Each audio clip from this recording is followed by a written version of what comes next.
igreja. Então prepara o teu coração, que esse é o primeiro dia dessa série e já vai marcar muito você. Amém? Pode se assentar? Graças a Deus. Oi? Faz um pouquinho. Graças a Deus, é muito bom a gente estar aqui, gente. E a gente vai começar hoje a série Secreto, fazendo uma retrospectiva da última série que a gente fez, a série Redefinindo.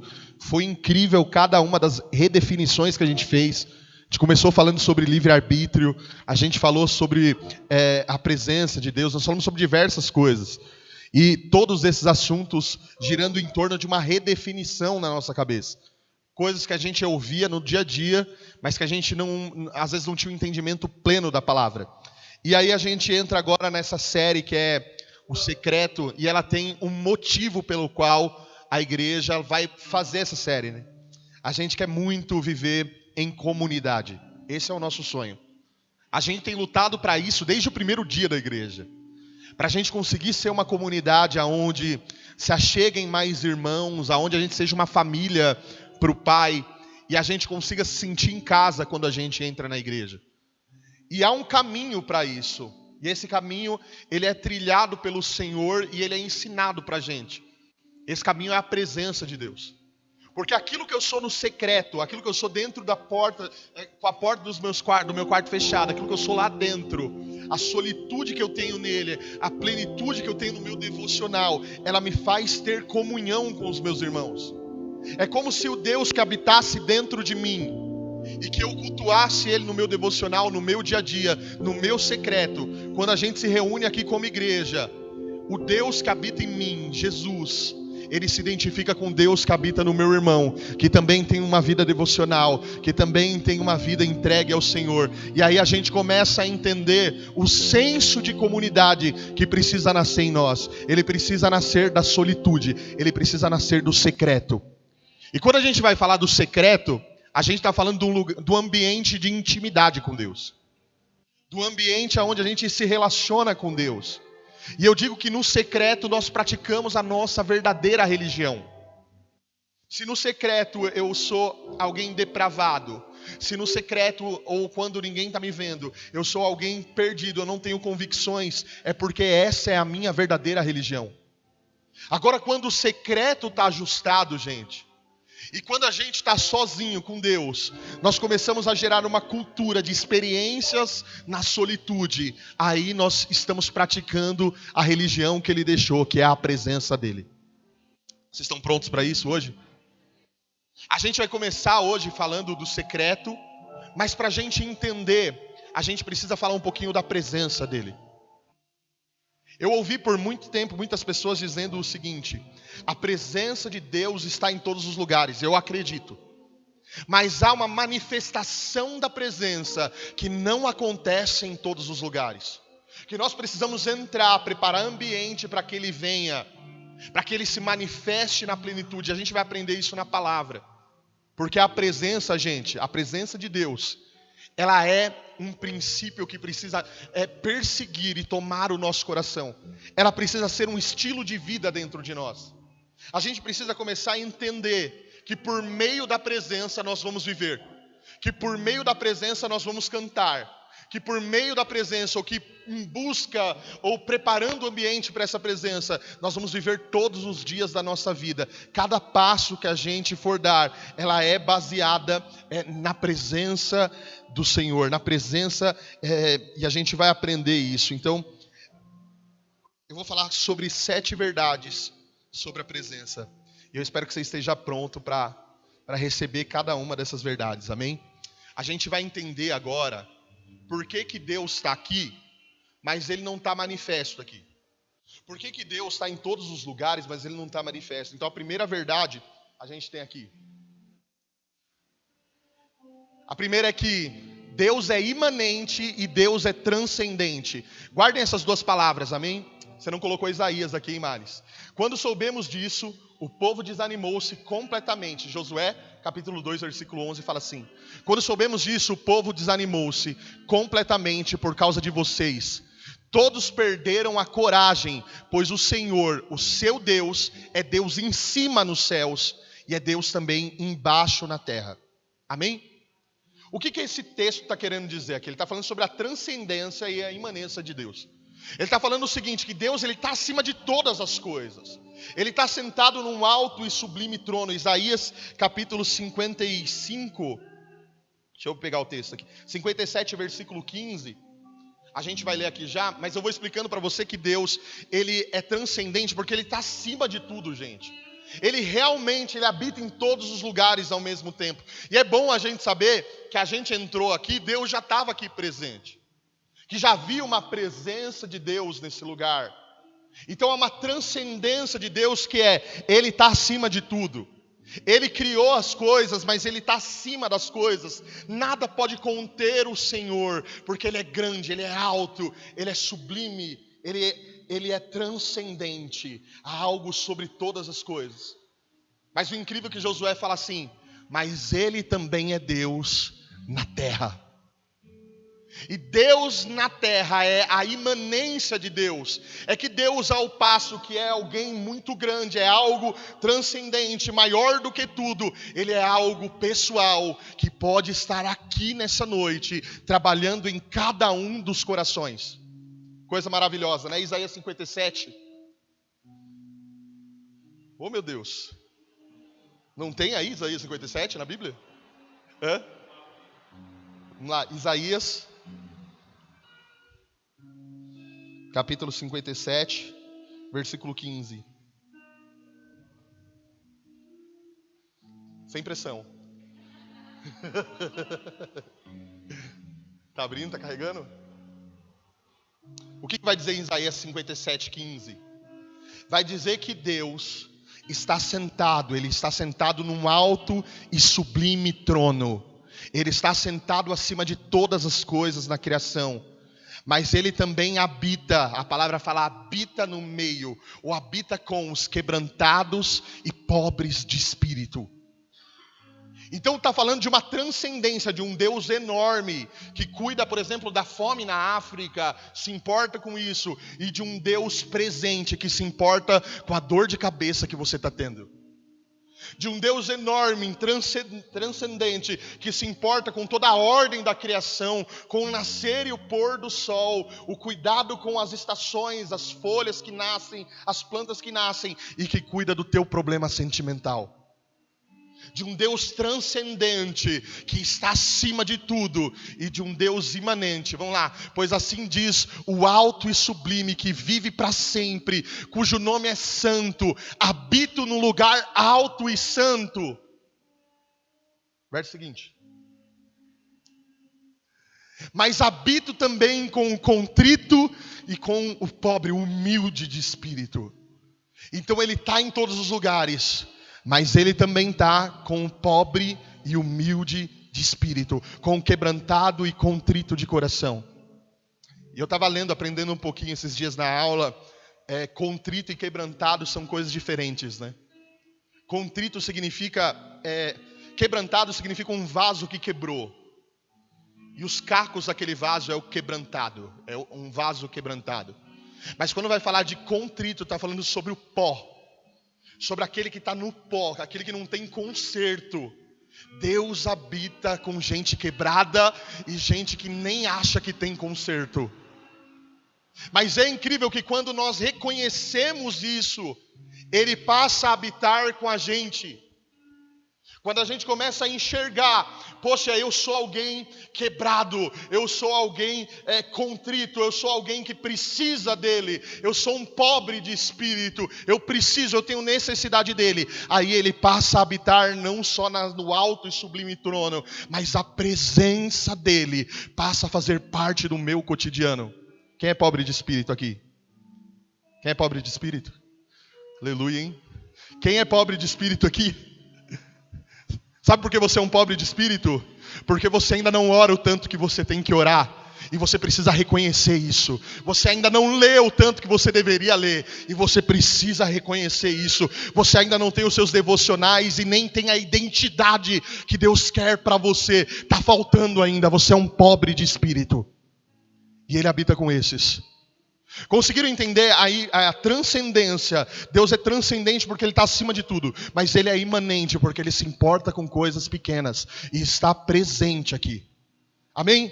E essa é a primeira verdade. A segunda verdade, vamos lá, Males. Aleluia.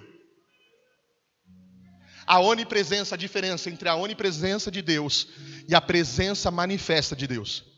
A gente vai começar falando sobre a onipresença. A onipresença é Deus está em todos os lugares. Quem gosta do Salmo 139 aqui? O Salmo 139, o verso 5 é o meu preferido. Para onde me ausentarei do teu espírito? Se eu construir a minha cama no mais alto monte, ou se eu pegar ela e transportá-la para o mais profundo abismo, o Senhor está lá presente. Essa é a onipotência dele. A onipotência dele é Deus está em todos os lugares. A onipresença dele é Deus está em todos os lugares. Ele está aqui, ele está na China, ele está dentro do teu quarto, ele está aqui. Só que existe uma presença manifesta de Deus. Preste atenção, gente. E a onipresença de Deus, ela não é tão citada quanto a presença manifesta do Senhor. E lá, eu quero ler com vocês 1 Reis, capítulo 8, versículo 27. Para você entender a presença manifesta de Deus. Estou te pegando muito desprevenido, né? 1 Reis, capítulo 8, versículo 27. Tony, pega uma água para mim. Obrigado. 27. É esse mesmo, né? Isso aqui é Salomão orando, gente. Olha que incrível. Mas será possível que Deus habite na terra? Os céus mesmos e o mais alto dos céus não podem conter-te, muito menos esse templo que eu construí. Presta atenção, gente. Ah, não, sem problema, Tony. Acabou a água, né?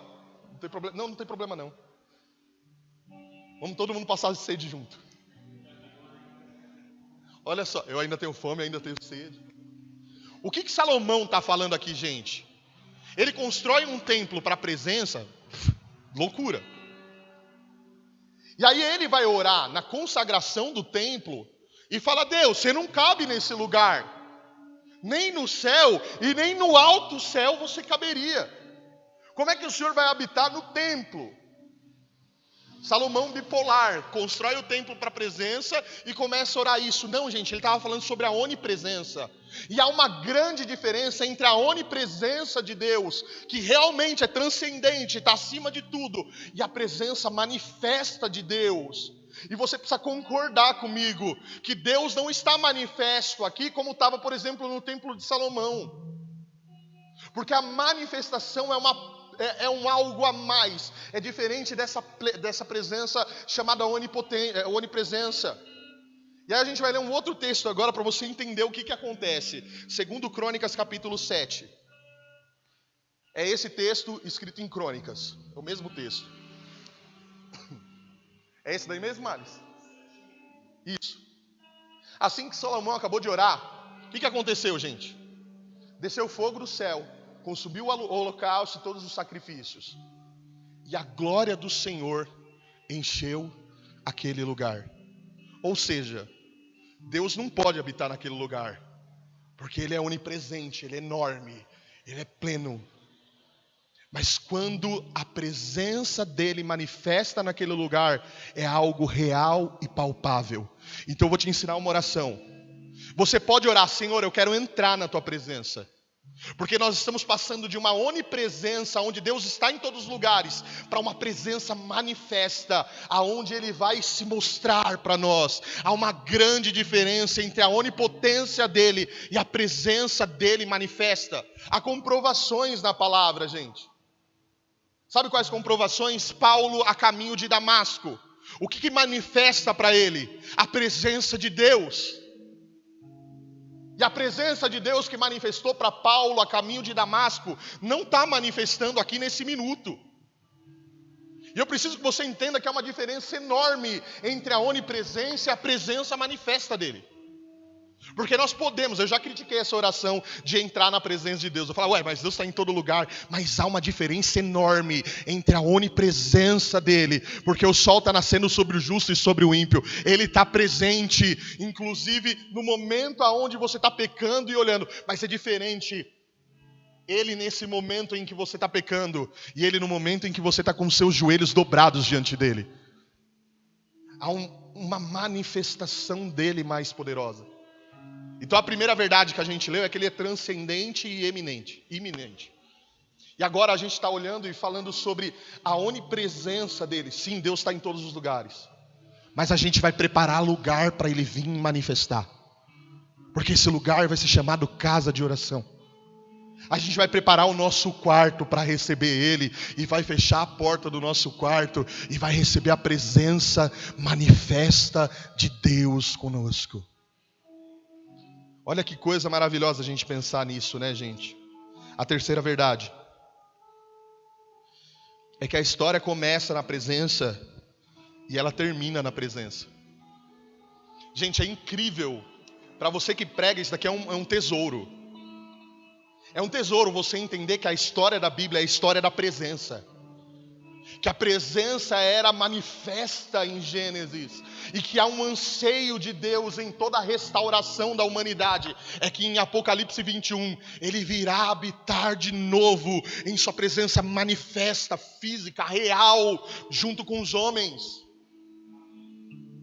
Que coisa maravilhosa, né, gente? Gênesis capítulo 3, versículo 8. Essa palavra está sendo preparada no nosso devocional de Gênesis. Gênesis 3, 8. Ouvindo o homem e sua mulher. O quê? Peraí, gente, vamos ler de novo? Ouvindo o homem e a mulher o quê? Os passos do Senhor Deus, que andava pelo jardim. Peraí, ele não está em todo lugar? Como que ele anda? Presença, onipresença e presença manifesta. Ele andava pelo jardim quando soprava a brisa do alto dia ou o crepúsculo do dia. E o que eles fizeram, gente? Esconderam-se. Peraí, Adão não leu o Salmo 139. Adão não fez teologia, gente. É porque Salmo 139 está falando da onipresença dele.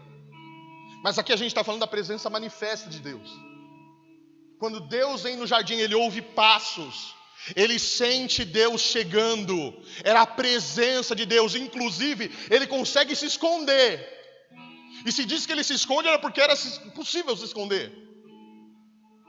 E Deus chama ele, porque Deus não vê ele. E a cobrança de Deus é: Adão, preste atenção nisso, porque isso é uma chave, gente. É a primeira vez que a palavra chamado é usada na Bíblia. Chamou Deus Adão, perguntando o seguinte: aonde você está, que não na minha presença? Você entendeu que chamado não tem a ver com fazer? Chamado tem a ver com estar na presença. Adão, aonde que você está, que não está na minha presença? Cara, toda a viração do dia, Deus ia e falava com Adão, e era a presença manifesta de Deus, gente. Olha que incrível, Deus passeava com Adão no Éden. Eu fico imaginando isso, ele ouvindo os passos todos os dias, e o coração de Adão se alegrando, porque Deus, a presença dele estava vindo, e tudo que foi criado foi para esse momento. Deus criou a terra, tudo para a presença. E ele criou o homem para a presença. E agora o homem não está mais na presença dele. E agora o homem pecou e está escondendo da presença dele. Eu acredito que Deus queria fazer do jardim do Éden para o mundo o seu reino. Porque há um mandato de Deus. O mandato cultural de Deus é Gênesis capítulo 2, versículo 8, que ele fala: você vai sujeitar todas as coisas, Adão. Você vai sujeitar toda a criação, Adão. Para quando eu vir na virada do dia, eu passear junto com você por tudo aquilo que você obteve autoridade, por tudo aquilo que você dominou. Então o reino era dali para o mundo. Mas quando Adão peca, ele perdeu a pior das coisas. A única coisa que ele não poderia perder era a presença dele. Gente, até hoje a gente não encontrou essa presença. Até hoje a gente fica arrumando desculpa e falando, tudo bem, ele é onipresente. Tá, mas ele manifesta aqui. Ele é onipresente, cuida de coisas enormes, mas cuida de coisas que só você e ele sabem, que nem o teu marido sabe que você passa. Ele cuida disso e está aí nisso. Você parou para pensar nisso, gente? Na grandiosidade que é nós sabermos que a Bíblia ela começa lá com a presença e ela termina com a presença. Sabe como vai terminar tudo? Eu posso falar para você, vai ficar tudo bem. Porque lá em Apocalipse 21, versículo 1, abre aí, Males.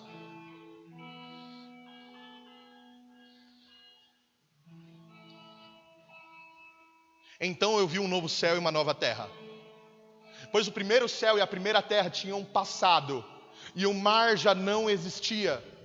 Vi a cidade santa, a Nova Jerusalém, que descia do céu da parte de Deus, preparada como uma noiva, adornada para o seu marido.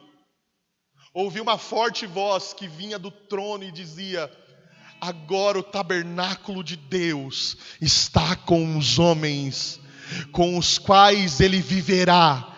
Eles serão o seu povo, e o próprio Deus estará com eles e será o seu Deus.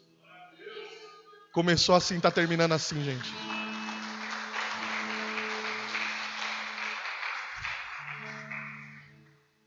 O Bob Sorge, ele fala no livro dele sobre glória. Ele fala sobre a presença objetiva e presença subjetiva. A presença subjetiva é a seguinte, gente. Eu não vou conseguir falar os 7, a gente vai falar os outros 4 domingo, tá? Eu vou terminar falando disso porque é importante. Ele no livro dele sobre glória, ele vai falar sobre a presença subjetiva e a presença objetiva. A presença subjetiva é a seguinte: a gente está aqui reunido e não depende de ninguém para você sentir a presença de Deus. Mas pode ser que quem está do teu lado não sinta nada, não perceba nada e nem a palavra fale com ele. Eu não sei se você já esteve num culto assim, mas às vezes eu estou pregando aqui, eu tenho a sensação de que algumas pessoas estão em outro mundo. Porque eu estou voando, meu coração está queimando, eu estou chorando. E na hora que eu olho, a pessoa está enfiando o dedo no nariz e tirando catota, assim, sem pensar em nada.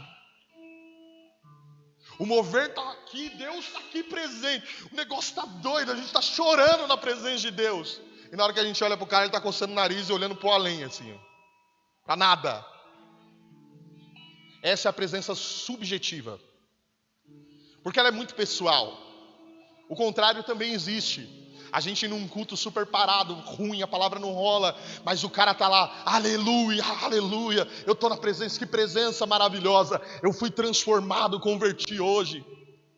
Uau, hoje? Hoje, a palavra falou muito comigo, uau, a palavra falou com você. Essa é a presença subjetiva. Mas a presença objetiva de Deus, preste atenção nisso, é uma presença tão real, que até um ateu, quando entra, percebe que é Deus nesse lugar. É essa presença que a gente precisa buscar, ou a gente precisa almejar dentro de nós. E ela nasce no secreto, gente. Ela nasce de busca no secreto. Ela nasce de choro no secreto. Ela nasce de quando você fecha a porta do teu quarto e lá você tem a maior experiência com o Senhor, gente. Sabe o que falta pra gente? Entrar um incrédulo aqui e bater de frente com a atmosfera do poder objetivo, da presença objetiva de Deus nesse lugar, gente. Porque Ele está aqui, Ele é real. Ele é real e eu posso sentir Ele aqui. Ele é real e eu bati de frente com Ele agora e meu corpo está queimando, a minha mente está flutuando e agora eu estou pensando nele, em como eu vou viver daqui para frente, porque essa presença, ela não é só um momento que eu passo com Ele, mas ela passa a ser agora um objetivo, uma missão. Sabe o que Ele quer da gente? Que a gente seja cheio da presença. Que quando a gente olha, a presença dele esteja ali. Ok, Ele está em todo lugar, mas Ele quer estar manifesto aqui. Como foi com Paulo, como foi com Pedro, Tiago e João no Monte da Transfiguração. Ele quer algo mais profundo.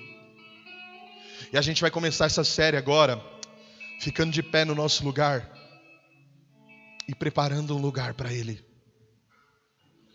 Preparando um lugar para Ele. Às vezes te falta comunhão com o corpo porque te falta solitude. Porque a solitude, ela é como se fosse um ventre da comunhão. Um ventre de uma mãe produzindo comunhão. Quando eu fecho a porta do meu quarto e eu começo a buscar a presença dEle, e eu começo a querer a presença objetiva dEle. Gente, eu já provei essa presença. Ontem a gente estava aqui, a Rose, o Mali estava aqui também. A gente provou a presença manifesta dEle. A gente tem um culto de oração de terça que a gente vem só buscar a presença. Mas ele bagunçou tanto aqui a reunião ontem que eu não conseguia nem pregar. Eu falei pro Maris, eu acho que esse foi o vídeo mais engraçado de pregação que eu já vi. Porque a gente pegou o violão, começou a tocar e de repente a gente não conseguia mais pregar. Não conseguia mais cantar. A gente ajoelhou e começou a orar. E não sabia o que falar. E qualquer um que entrasse aqui ia sentir isso. Sabe por quê? Porque o nosso corpo lembra como é a presença. O nosso corpo sente no corpo como é a presença. E eu quero te convidar nessa noite a entrar na presença dEle. A entrar na presença dEle, porque quando Ele chega, a gente sabe que é Ele. Quando Ele chega, o ambiente muda. Quando Ele chega, o coração quebranta. Quando Ele chega e manifesta, tudo começa a ser colocado no lugar. E tudo começa a ser colocado fora do lugar. Tudo começa a mudar, porque Ele chega, Ele veio. Levanta suas mãos para os céus, ora do jeito que você quiser, mas não perde o momento de entrar na presença dEle. Senhor, a gente quer entrar no lugar secreto, Pai. E a Tua presença, Pai, é o nosso objetivo de vida. Porque a presença é a solução, Pai. A presença é a solução. Pessoas que têm a presença, que buscam a presença no secreto, Pai, são as pessoas que conseguem caminhar na comunidade. São as pessoas que conseguem pregar o Evangelho, Pai. São as que conseguem estar alinhadas com o Teu propósito. E a gente quer entrar no secreto agora, Pai. A gente quer entrar no secreto. Faz a sua oração.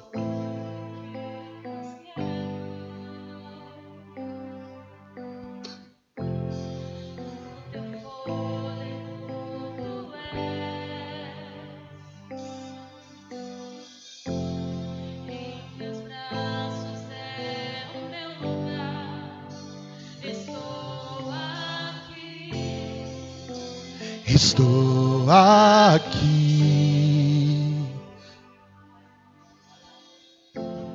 Pai, eu amo tua presença. Teu sorriso é vida em mim. Eu seguro em tuas mãos. Confio em Ti. Confio em Ti. Quero ir mais fundo. Leva-me mais perto. Onde eu te encontro. No lugar secreto. Aos seus pés me rendo. Pois a tua glória quero ver.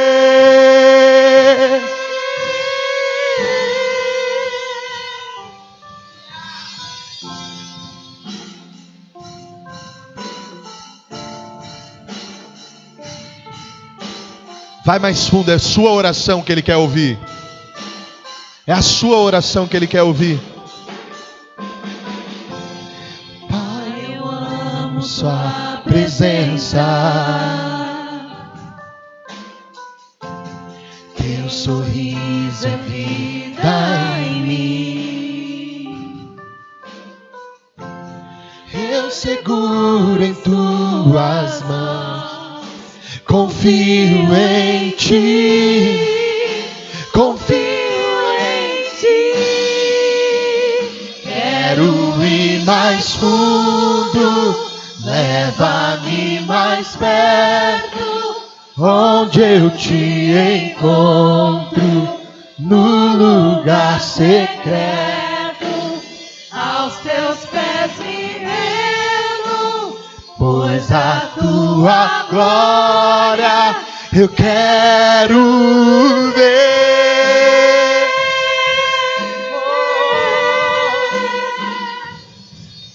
eu mais quero é te ver. Envolva com tua glória e poder, tua majestade é real, tua voz ecoa em meu ser. Tudo que eu mais quero é te ver. Me envolva com tua glória e poder, tua majestade é real, tua voz ecoa em Meu ser, tudo que eu mais quero é te ver. Me envolva com tua glória e poder. Tua majestade é real. tua voz ecoa em meu ser. Tudo que eu mais quero é te ver. Me envolva com tua glória e poder. Tua majestade é real. Tua voz ecoa em meu ser.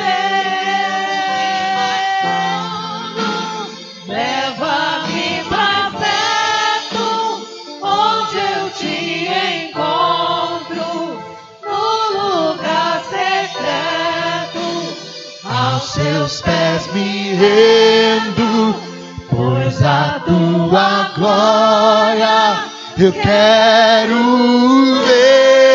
Tudo que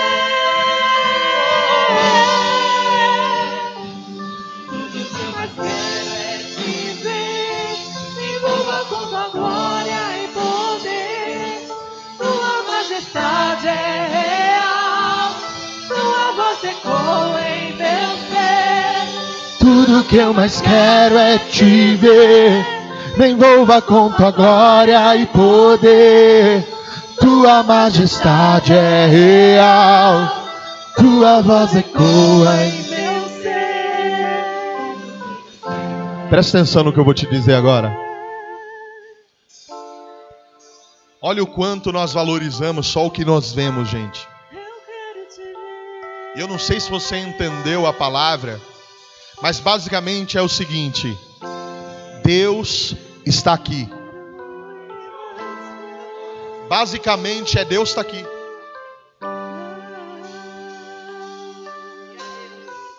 Aí você pode se esconder igual Adão por causa do pecado e falar: não, eu não posso me relacionar com Deus dessa forma. Eu não posso porque eu tenho pecado aqui, eu tenho coisas aqui que desagradam a Ele. Ou você pode ter expectativa na presença, gente.